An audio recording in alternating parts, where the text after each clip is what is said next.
गांव का एक प्रतिष्ठित ब्राह्मण विष्णुदत्त अपने धर्म और ज्ञान के लिए प्रसिद्ध था। वे नित्य पूजा पाठ, यज्ञ और धर्म ग्रंथों का पाठ करते थे। उनका पुत्र विवेक पढ़ा लिखा लेकिन आधुनिक सोच वाला था। वह पिताजी के धार्मिक विचारों को पुरानी बातें मानता था। एक दिन विष्णुदत्त अचानक गंभीर रूप से बीमार हो गए। उन्होंने अपने पुत्र विवेक को पास बुलाया और कहा, बेटा, मेरी मृत्यु अब निकट है, लेकिन तुम्हें मेरे बाद गरुड़ पुराण का श्रवण करना चाहिए। यह आत्मा के मार्गदर्शन का ग्रंथ है। विवेक ने सिर हिलाया, लेकिन उसे विश्वास नहीं था कि मृत्यु के बाद कुछ होता भी है। कुछ ही दिनों में विष्णुदत्त का निधन हो गया। गांव के पुरोहित ने 7 दिनों तक विष्णु यज्ञ गरुड़ पुराण का पाठ आरंभ किया। विवेक भी सामने बैठा, लेकिन केवल औपचारिकता निभाने के लिए। पंडित जी ने गरुड़ पुराण से पढ़ा, जब जीव इस नश्वर शरीर को छोड़ता है, तब यमदूत उसे पकडोक की ओर ले जाते हैं। जीव की गति उसके कर्मों पर निर्भर करती है। विवेक ने हंसी में कहा, यह तो डराने की बातें हैं। क्या सच में आत्मा होती है? पंडित जी मुस्कुराए और बोले, बेटा, जब सत्य का अनुभव होता है, तब शंका नहीं रह जाती। चाहो तो एक बार पिताजी की आत्मा का आह्वान कर देख लो। विवेक ने इसे चुनौती समझकर स्वीकार कर लिया। रात को जब सब सो रहे थे, विवेक ने अकेले में ध्यान लगाकर पिताजी को स्मरण किया। एक तेज प्रकाश हुआ और पिता की छवि प्रकट हुई।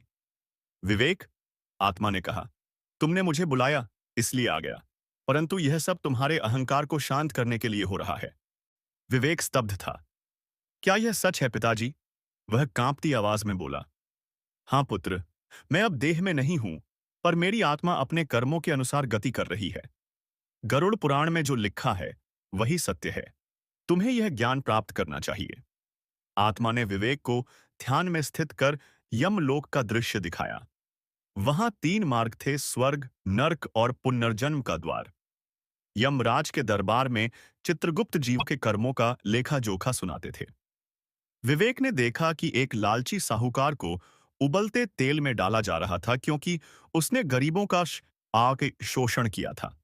वहीं एक सच्चे संत को स्वर्ण पुष्पों से सजे रथ में स्वर्ग ले जाया जा रहा था। विवेक कांप गया। अब वह समझ चुका था कि कर्मों का फल अवश्य मिलता है।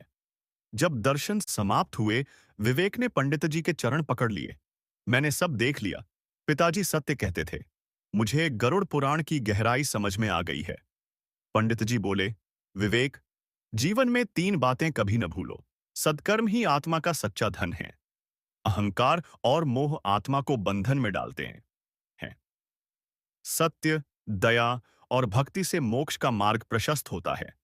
विवेक ने निर्णय लिया कि वह अपने पिताजी के दिखाए मार्ग पर चलेगा। गरुड़ पुराण में बताया गया है कि मृत्यु के बाद जीव की गति के लिए यह 16 कार्य आवश्यक माने गए हैं। अंतिम संस्कार, तिलांजलि, पिंडदान, एकादशाह संस्कार, सपिंडीकरण, श्राद्ध आदि। इनका उद्देश्य यह है कि जीव की आत्मा शांति पाए और अपने कर्मों के अनुसार गति कर सके। विवेक ने इन सभी कार्यों को विधिपूर्वक संपन्न किया और गांव में एक धर्मशाला बनवाई, ताकि लोग जीवन और मृत्यु के सत्य को जान सकें। कुछ वर्षों बाद विवेक एक वृद्ध संत बन गया। एक दिन ध्यान में उसे अपने पिता की आत्मा का पुनः दर्शन हुआ। पुत्र, तुमने जीवन के सत्य को समझ लिया है। अब तुम मोक्ष के अधिकारी हो। विवेक की आंखों से आंसू बह निकले। पिताजी, अब मुझे मृत्यु का भय नहीं, क्योंकि मुझे गरुड़ पुराण का प्रकाश मिल चुका है। इस कहानी से हमें यह सीखने को मिलता है कि मृत्यु अंत नहीं,